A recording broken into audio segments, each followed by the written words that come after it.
Hi guys! So for today's video, wala man tayo affiliate. So guys, dadalhin ko kayo dito guys sa ipapagawa nating bahay. So titingnan natin kung magkano yung magagastos natin simula sa una hanggang sa huli. So ayan yung ating lupa, ayan. So ang sukat niyan is pahabayan 122 square meter yan guys. So ayan, nasukatan yan yung muhon. Tapos ayun, sukatan na natin siya. Ayan.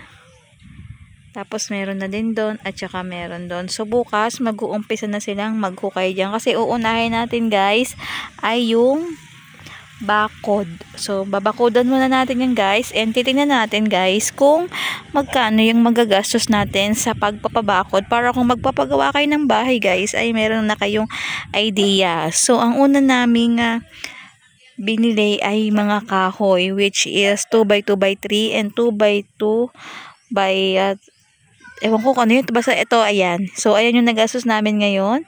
Yan yung kahoy pa lang yan, guys, ha. So, pakiyawan to. And, ang sabi nila is 50% daw yung sa pakiyaw. So, tingnan natin kung magkano yung magagamit natin sa materyales. Kasi doon kukunin yung 50% na ibabayad doon sa kontraktor.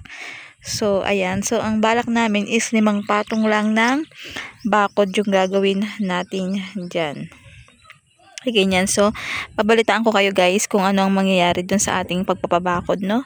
So, ayan ang ating unang video for today dito sa ating ipapagawang bahay. Actually, hindi to sa akin eh.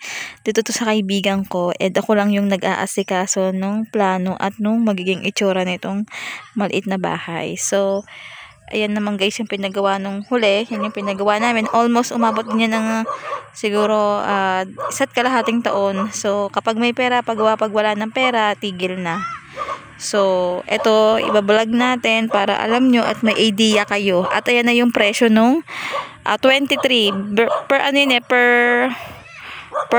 per ball. Ang tawag doon yung per cubic, ganoon, 23 pesos yung bigay nila sa amin. So, 23 pesos, wala nang delivery fee yung kahoy, and ayan yung nagastos namin sa kahoy. Tapos, yung materials na unang gagamitin is, ito naman yung nagastos namin. Ayan yung kwenta. So, nakakamagan tayo, halos kulang-kulang na 50,000 na po. So, let's go, and balitaan ko kayo guys. Bye!